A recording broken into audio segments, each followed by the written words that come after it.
Yes, welcome to the dark. It's time once again for another episode of A Scott in the Dark. And not only are we doing this episode as a podcast, I'm also shooting it as a video right there.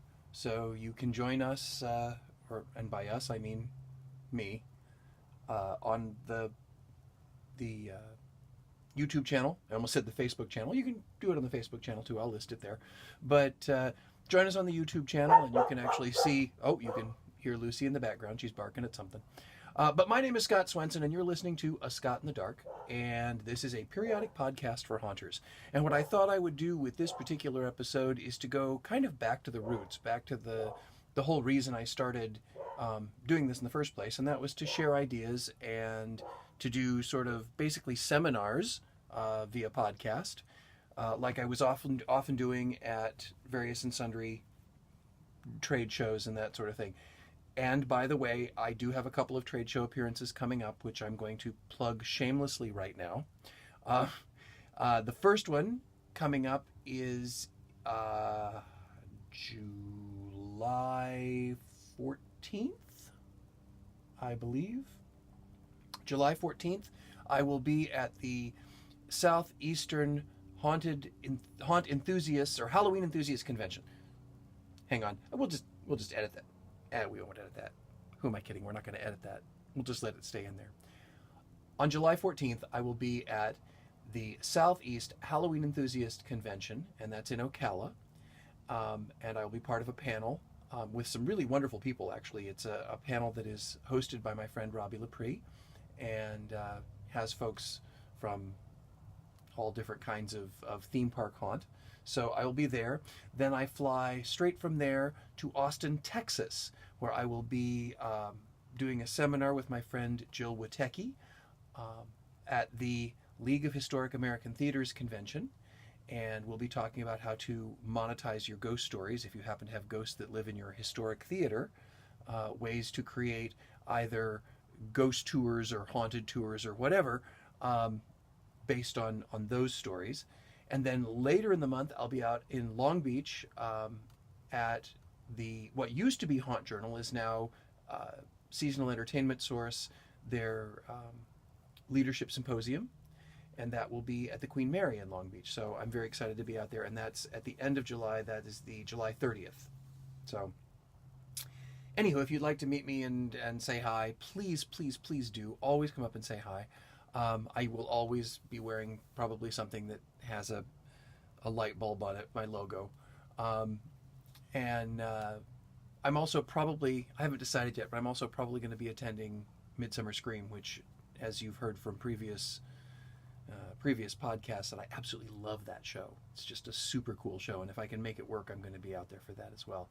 So again, whole bunch of shows coming up, but right now we've got this show to deal with. So let's talk about what this show is really all about. As you see, this show is called Make It Cheap.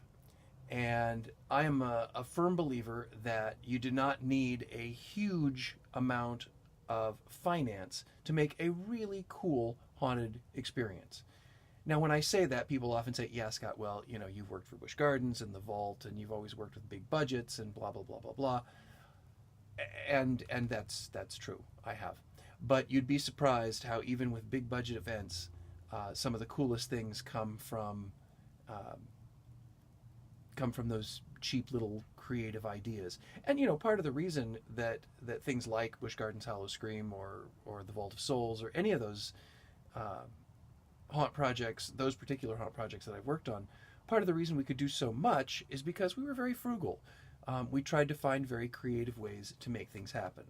Now, I should probably start by saying one of my favorite phrases when it comes to money.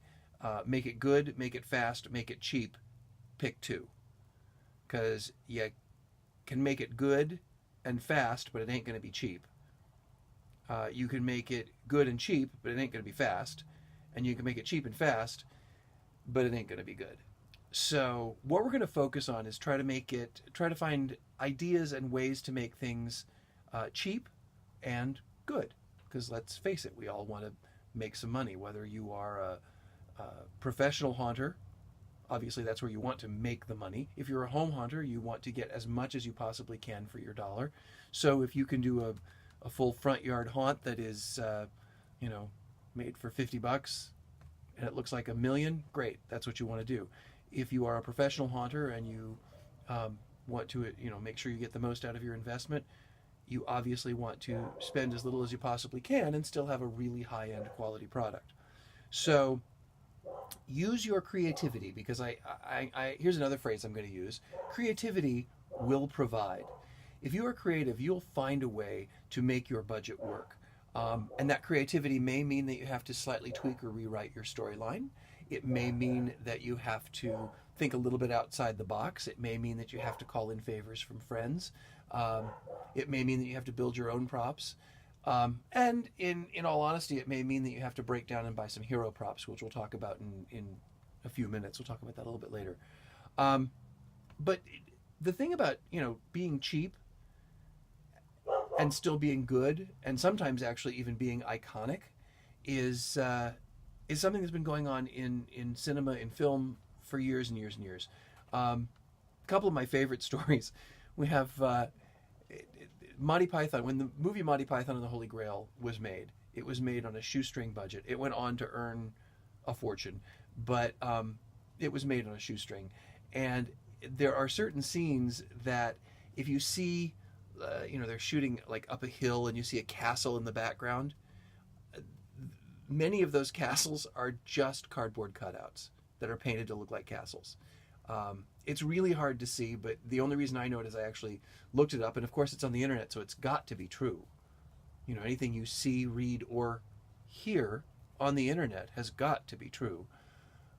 It doesn't surprise me, though, because the whole idea behind the iconic coconuts of the clop clop, that's just my hands. It's not really coconuts, which you folks just saw because you're watching and you're listening. I just pointed to the mic, didn't poke the microphone. That's a whole different show. I just pointed to the microphone and said, you're listening. But so that was just my cupped hands. But originally that was supposed to be a full, horse scene, big sequence. They were supposed to have real horses, but they got cut from the budget. So they came up with something creative, clever, and it became iconic. Another really fun example that I think hits the haunt industry is the Michael Myers mask. And I know a lot of people knew this. I just recently found out about this, but it makes me laugh. The Michael Myers mask, when they got the first one, it was a William Shatner mask. It was a Captain Kirk mask, which they painted white to make it different and not look like Shatner. It's a Don Post mask, and apparently when they went to make some of the sequels to Halloween, they only found one of the original Halloween masks because they weren't anticipating it being a full franchise. And they found markings on the neck that said Don Post, and it had a number. And they contacted Don Post, and they said, they read off the number, and they said, yeah, that's our Captain Kirk mask. So it shows that you don't have to spend $1 bazillion to have your own private mask made. Take something that already exists that you can get for a few bucks, paint it, and it can become iconic. And we're going to talk a lot about that. That's a perfect example, actually, of our first topic, or part of our first topic, because I want to talk a little bit about scenic first, and how to do affordable scenery for your haunts. Please don't do black visqueen walls unless you somehow find a way to make black visqueen exactly what the wall should be covered in. If you're doing, I don't know, if you're doing a slaughterhouse or something, maybe, I don't know, you might be able to get away with black visqueen, but I've seen so many people decide to just slap up black visqueen and say, oh, well, it's black, so it's got to be scary, or it's black, you can't see it. I don't know what the mindset is. It's sort of like it's like being trapped in a giant garbage bag. So unless you can find a way to make it work with your story, and I suppose there are ways to make it work, try to find slightly more clever ways. And I guess one of the first things that I would look at is, reuse what you've got. If you've, one of the nice things about working at Busch Gardens back in the day was that we had a full warehouse of stuff that came from, earlier haunted attractions, like earlier years of Howl-O-Scream, or from other shows, or and pretty much all of the costumes at Howl-O-Scream were old show costumes that we redid.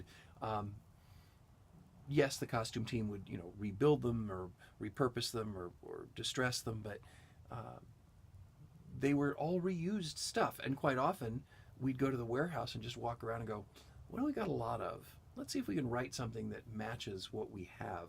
So it is completely fine to reuse stuff. So write based on stuff that you have. If you've got a bunch of chain link, chain link fence, or have access to a bunch of chain link fence, write something that takes place in a junkyard. Write something that takes place in I don't know, even a tennis court. I don't know, someplace that there might be. That would be a really bad idea.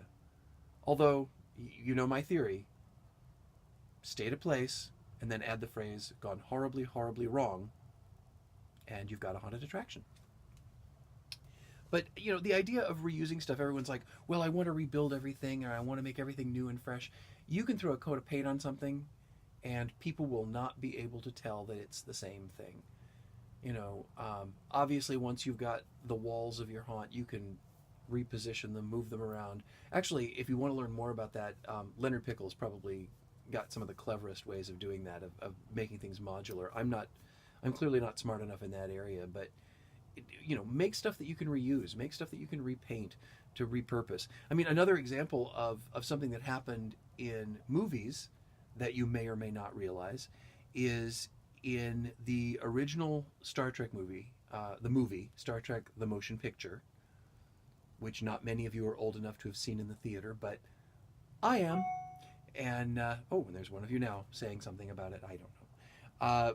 But the idea behind that particular, there in that particular movie, there is a prop. There is a space station that is this model. This is back in the day before they did CGI everything. It was a model that was a space station, and then that exact same model is used again in Star Trek II: The Wrath of Khan. Khan. That was just for my friend Billy Martinez, who could do it a lot better and sound a lot more like Shatner. But anyway, in Wrath of Khan, they took the exact same model, repainted it, and flipped it upside down. And if you search it online, it's really funny because you can look at stills from both Star Trek: The Motion Picture and Star Trek II: The Wrath of Khan, look at that space station and go, "Yep, that's exactly the same model, only flipped upside down." We did the same thing at Howl-O-Scream, even with entire houses. Sometimes we would take a haunted house and just turn it around and make the entrance the exit and the exit the entrance. Make it completely backwards. And there was one particular time that this was for a house called Trapped in the Walls, and the first 2 years we ran it one direction, and then they said, from an operational standpoint, Scott, it'd be much easier if we ran it the other way. And of course, I dug my heels in as the creative guy, and I said, "No, it was designed to be done this way, and we can't do it the other way." And they said, "Scott, please just go out and walk it." And sure enough, when I walked it backwards, we turned a few props around, we changed a couple of rooms, but we made an entirely new house just by changing the way guests experience it. So that's kind of the ultimate in reusing what you've already got. Another example from Howl-O-Scream as to how to do that is to we did it in a couple of scare zones where we did sort of like the greatest, the best of the past, or all of Zombie Containment Unit. When we did ZCU, all of Zombie Containment Unit, all of that haunted house was all pulled from the warehouse, and that was because we had to make it fit within certain budget numbers. So it's done all the time. Write based on what you have.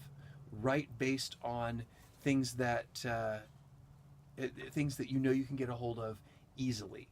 And if Visqueen happens to be it, then write a haunt where if you use if you use clear plastic tarps, maybe the whole thing is that it takes place in a sterile environment, so everything has to be wrapped in plastic, and then that gives itself its own sort of style to it. I don't know, but write based on what you either have or what you can get your hands on cheaply. So really, I guess my cheap tip here is plan ahead, plan accordingly. If you've got a bunch of junker cars, they make huge, great set pieces. Sometimes you have to take the motors out and drain all the fluids, depending on whoever the fire marshal is in your area. But still, they're big, cheap props. So write something that uses that. I just glanced down at my notes. See, I do have notes. I do actually have notes. Another example of stuff being reused, and no wonder I like two of these things so incredibly much. Apparently, the body armor and the helmets that were used or were created for the movie Starship Troopers were reused again in the 2001 version of Planet of the Apes and one of my favorite movies of all time, or favorite series of all time, Firefly, which apparently used Starship Troopers helmets and body armor. That has really nothing to do with the show, but it is kind of fun. We'll just take those notes and move on. Okay, so some of the other stuff we were talking about as far as scenic goes, if you've got local construction companies that are looking for help in tearing stuff down, a member of my family, he was my uncle's father, my uncle by marriage's anyway. A member of my family was a rather clever carpenter, and he actually used to work with local construction companies to help them take stuff apart. Because anytime there's a renovation, there's always some sort of a demo phase. And what he would do is he would say, hey, you know what? I'll come in and help you demo if I can just take the stuff that I take down away. So he was demoing like churches and he had like church pews, and he had beautiful carved wood door frames, and I mean he just got some amazing stuff, and he got it pretty much for free because he went in and put in the sweat equity. He did the labor to tear down the stuff. You can do that on a much smaller level too. If you want to work with a local contractor in your area, just say, I'll tell you what, I'm looking for parts and pieces for my haunt, and that can be anything from, you can get hardware, doorknobs, hinges, all kinds of stuff that way. You can, if you're really careful and depending on what you're tearing out, you might be able to get some workable lumber. Let's face it, we've all done haunts that have toilets in them, so you could probably get free or very inexpensive toilets. It's basically just kind of going to the contractor and saying, if you are a general contractor, obviously you probably do this already, but just to say, hey, you know what, I'll put in the sweat equity to tear the stuff out, and I'll haul it away, and you haul it away to your garage or your warehouse, or directly to your haunt if you keep the space year round, and you can get a lot of stuff for free. I'm not above dumpster diving, and this is just kind of one step above that. And another example of how to make the most, of what you've got, how to get things cheaply, is to use what's there. Right to what is in the space. I first learned this when years and years and years ago at Howl of Scream, we did a house called the Labyrinth of Lost Souls, and I learned this from John Hawkins and the guys at Oak Island. There was a big power panel in the space that we were building the haunted house, and it wasn't used anymore. It wasn't connected to anything, but it was gigantic and really cool looking, and would also be very, very expensive to move, to get out of there. So what we did was we just incorporated it into the story, and the Oak Island team put it into their concept, and we worked through it, came up with, and then we actually duplicated it later, because the whole concept of the house was you were sort of stuck in purgatory and you came back to the same room again. But we never would have had that inspiration had we not actually looked at what we already had, because we didn't have to pay a dime for that first big power panel because it was already there. And we actually ended up saving money by using it because we didn't have to tear it down.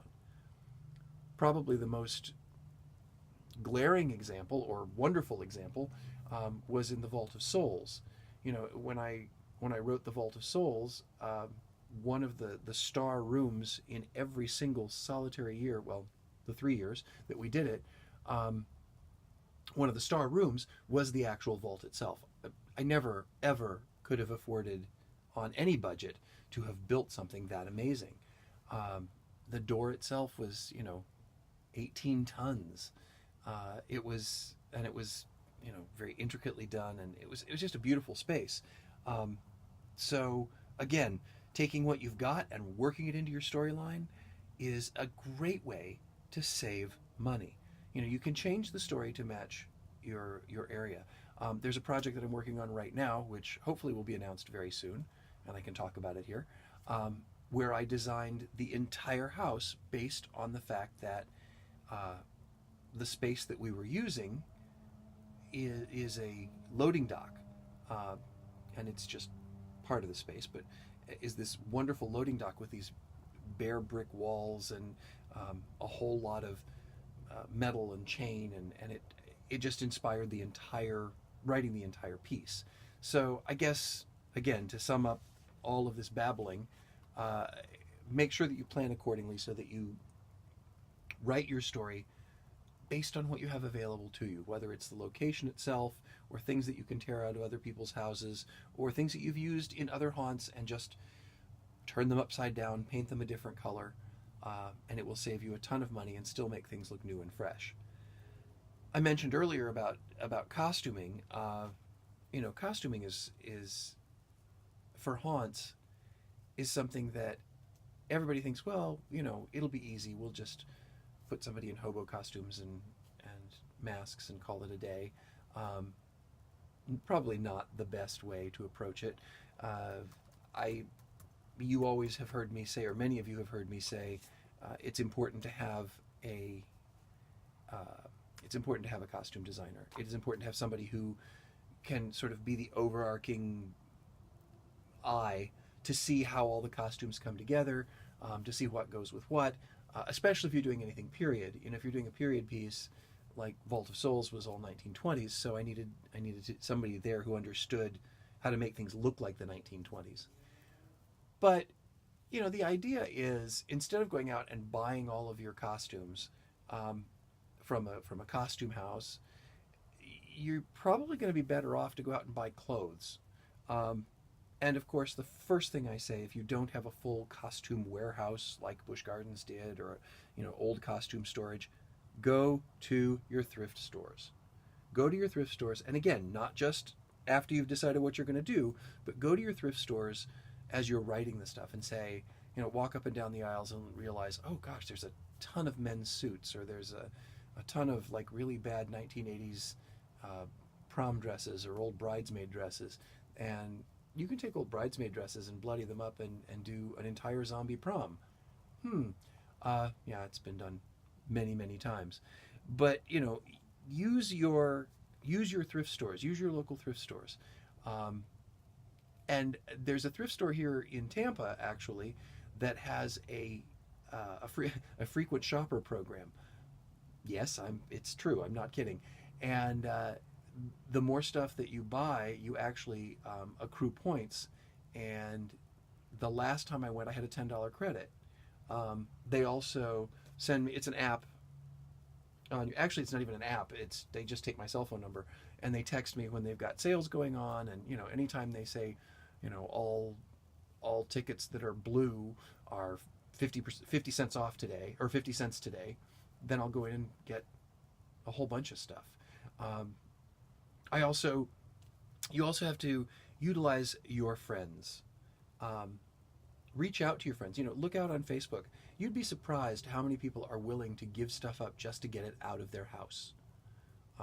I have friends who work for a major cruise line, for example, and they were clearing stuff out of their costume warehouse, and it was stuff that had just been sitting there, and a lot of it was, you know, kind of junky. But they called me and they said, "Hey, you want to come and look through this stuff?" And sure enough, I did, and I got a giant bolt of orange fur. I have no idea what I'm going to do with it, but I have it now.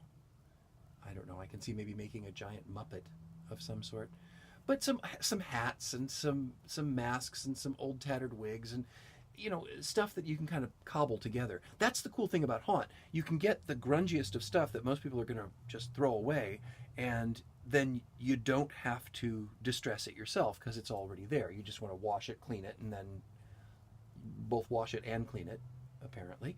But you want to make sure that it's clean, and but it can still look grungy.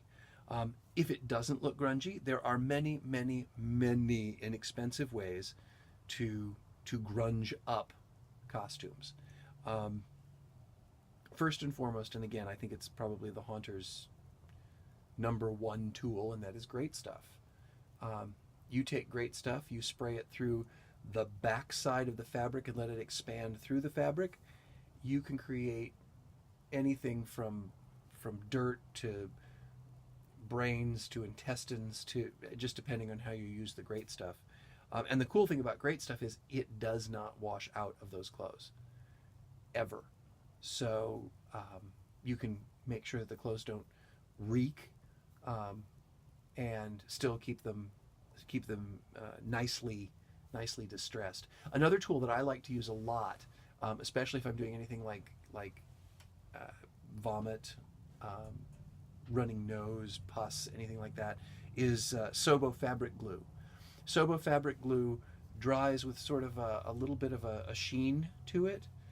It dries clear, but you can add color to it. So if you want to make it look like vomit, you can do that. I often like to put a layer of it over blood.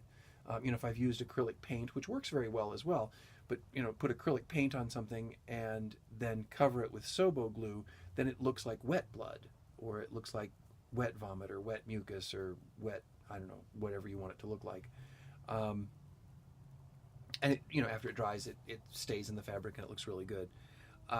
The other thing that I strongly recommend people invest in when they're going to do their own Haunt costumes is go to, again, the thrift store, pick up some junked up cheese graters or wood rasps or files, because you will use these on fabric all the time, to wear out knees, to rip out pockets, to shred, so that it doesn't look like that bad zigzag cut that you see people do at the bottom of jeans to make them look like they're worn out.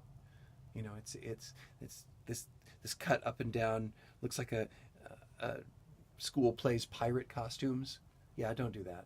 Don't do that. Just take a cheese grater, bundle up the bottom of the jeans, and rub it over the cheese grater until the fabric just starts to shred, because that way it looks like it actually aged that way and wasn't just cut by the mom of a fourth grader who got wrangled into doing the costumes for the school play.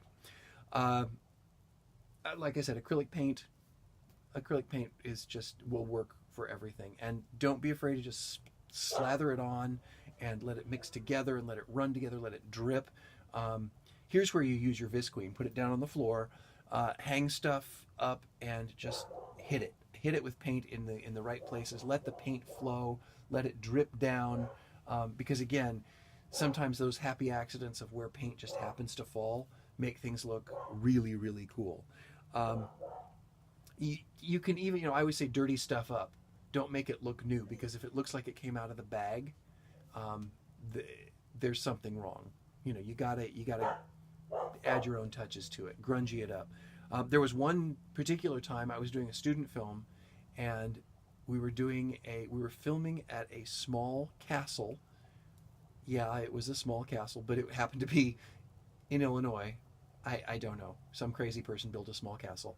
And it was supposed to be a medieval broadsword fight with a demon. And I show up as the talent. I was the actor in this student film, and which I don't know whether I still have a copy of or not. I'll have to go back and watch that.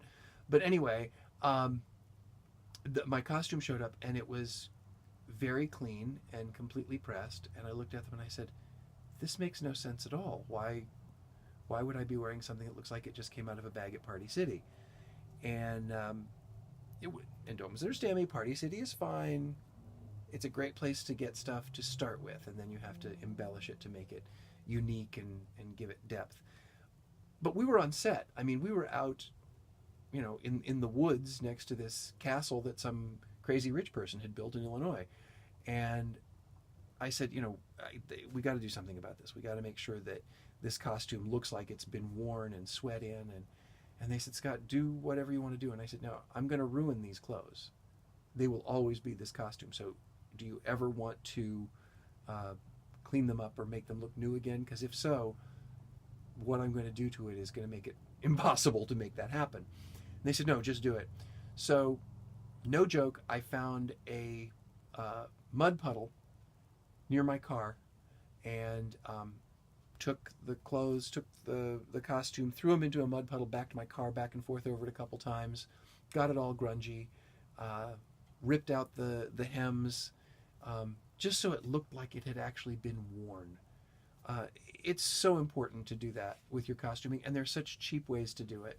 I've taught a couple seminars in it over the years, and you can always, just make sure that when you're making things look grungy, get your cheese graters, grate them in the right places. Get your blood, which is your acrylic paint, your great stuff, your Sobo glue, and go to town. You'll just have it's a lot of fun actually to just kind of gunk up stuff. A lot of people say, "Is there a cheap way to do masks?" And there are some great haunters out there who will do masks on that are basically you take a latex mask, cut it apart, and reapply it to a nylon stocking. So you have like a completely movable mask. It's a great way to take a relatively inexpensive latex mask and make it move like a silicone mask. You can take. I actually like taking just bags like burlap sacks and creating characters that they're so hideously deformed that they have to they feel they need to cover their faces. So you get old pillowcases and put drawstrings in them, cut out eyes, put some sort of mesh behind the cutouts, and then make it look like blood is seeping through the pillowcase. What people's imaginations fill in those kinds of situations, it's like, "Oh, I'm glad he's wearing that pillowcase over his head. I don't want to see what it really looks like." And it's cheap. It's cheap. Again, planning ahead, writing your story in such a way that it's you don't have to have those super high-end masks to sell it. The other thing that I think is important is you can get cheap, beat-up mannequins. I've even known people who have used inflatable dolls, the ones that are normally used for more private purposes. But I've seen them take those, dress them, and use them as remarkably inexpensive mannequins. Because let's face it, mannequins are really, really expensive. And if you're going to try to do that traditional statue scare where you've got mannequin, mannequin, actor, mannequin, mannequin, mannequin, the mannequins always look like mannequins. I would strongly recommend going to your thrift store, buying some jumpsuits or just pants and shirt and shoes and stitching them together and filling them with old newspaper, and then putting a mask over where the head would be and fill that. And that mask, like I said, could be one of your pillowcases. If you've got 5 people lined up in pillowcases with pillowcases over their heads and one of them comes to life, it will work, and it will work very, very inexpensively. If you can afford posable mannequins, great, get them. That's fine. But this is for those folks who have the time, who have the interest. Stitch all the clothing together and stuff them with newspaper, pose them, and that way they actually probably will look even more like real people, because mannequins are all built to a perfect size. Stuffed clothes look fat and bunchy, and you may have to sit them in a chair and maybe glue them in place so that they look like they're sitting naturally. But it's a cheap way to make mannequins, and if you put the same mask on the mannequin that you put on the actor, your guests will never be able to tell the difference, and you'll scare the heck out of them. All right, so let's move on to some makeup ideas, some super cheap makeup ideas. One of my absolute favorite things, cheap makeup ideas for haunted attractions, is a mud mask. And I've presented this a couple of different times, but I just used it again for a photo shoot. I was doing a sample photo, and I needed something to change the texture of my skin. So what I did was I got out a mud mask and put it all over. I mean, and it's one that had mud in it. Now there are so many that dry with like a gel quality to them, which is cool for something different. But I wanted that pasty, rotting away kind of look. And I took that mud mask, I put it all over my face and all through my hair, and just let it dry. Then I went back and powdered it all white, and then drew really awful clown makeup over the top of it. Super cheap. Super cheap. Super effective. Because after it dries, when you move your face, it gets natural cracks. And if you want to, you can go back in and with makeup fill in those cracks to kind of bring them out, make them more obvious. They might look like age lines. They might look like you're decomposing. You can use this for clowns, you can use this for mummies, you can use this for zombies. And they make mud masks in different colors. They make gray ones, they make green ones, they make brown ones, they make ones that dry almost white. And then when you're done at the end of the night, when you wash it all off, and yes, it washes out fine, it doesn't permanently stick in your hair or anything like that, but when you wash it all out at the end of the night, your face feels great. You've just kind of gotten a whole facial during the course of your day. And what is also cool is as you're going through the night, people say, does it sweat off? Yes, it will sweat off. So you kind of have to go back in and maybe reapply. But sometimes you'll find that as it chips off or breaks off or sweats off, it creates another look, which is really pretty cool. And if it gets kind of gunky because you sweat, when you take your break or sit in front of a fan, it dries again and looks just as wonderfully gross. So cheap makeup tip number one, mud masks. Use them as your base. It gives you a really, really wonderfully icky skin tone. You can also use it in your hair. One thing that I wouldn't skimp on is brushes, makeup brushes. Get yourself a set of maybe 3 or 4 really good makeup brushes and 1 or 2 really good makeup sponges. You can use crummy sponges at other times, but they make an egg-shaped silicone sponge that is so good for blending and so good for applying color and makeup, and if you know what you're doing in makeup, great. If you don't, having the right tools will really, really help you. As far as brushes go, I would have a big, giant, fluffy powder brush to apply powder at the end to sort of set your makeup.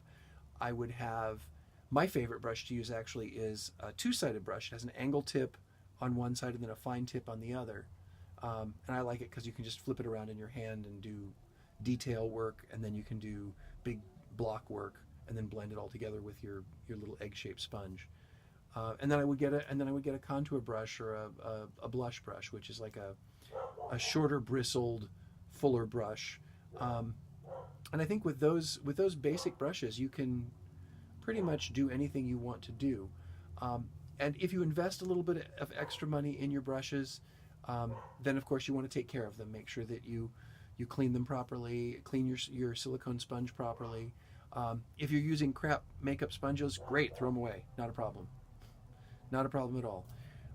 But if you get great tools, then the stuff that you apply, in my opinion, can actually be cheaper. If you want a basic makeup kit, if you can get a good deal on a makeup kit from, I don't know, Ben Nye or whatever, whoever makes makeup now, um, great, do it. But if in a pinch, you can basically go to any drugstore and or now grocery store or Target or Walmart or whatever, and get just regular makeup. If you've got a really pale color, a white or a super light beige, a black, a brown, and a red, you can do some pretty incredible things. Um, Especially if you're doing it over something like a mud mask, which already has all of the texture in it. Um, all you have to do is use your color to sort of add a little oomph over the top. Um, and something a lot of people don't know, the the best lipstick to use is usually the cheapest lipstick to use. It, for some reason, stays on better. It stains better. Um, I mentioned if you can get white, black, brown, red, and that can be, in the form of foundation or pencil or whatever. But if your red is like this super vibrant red, we'll call it little old lady red, that red that was really popular in the 50s. Um, get that in the cheapest makeup you can find, and you will have a lipstick that will stay on forever. And you can dull it down with your brown if you want to make it like a scab, or you want to do some sort of blood effect with it.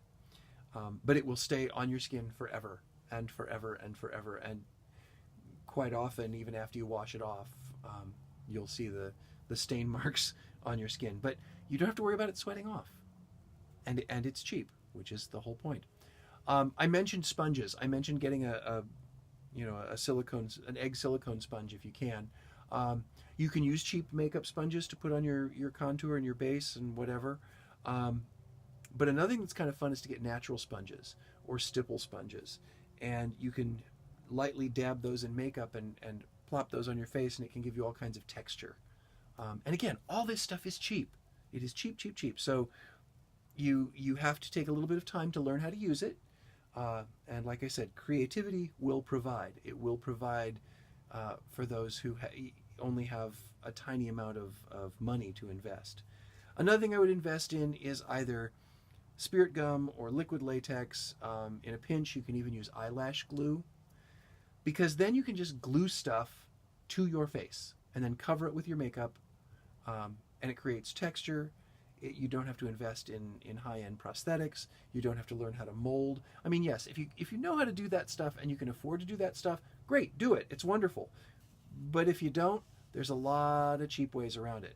If you're using liquid latex, for example, and you want to make it appear as though your brains are popping out of your forehead, one of the coolest things to use, in my opinion, is you can put a layer of latex down and glue some elbow macaroni to your forehead.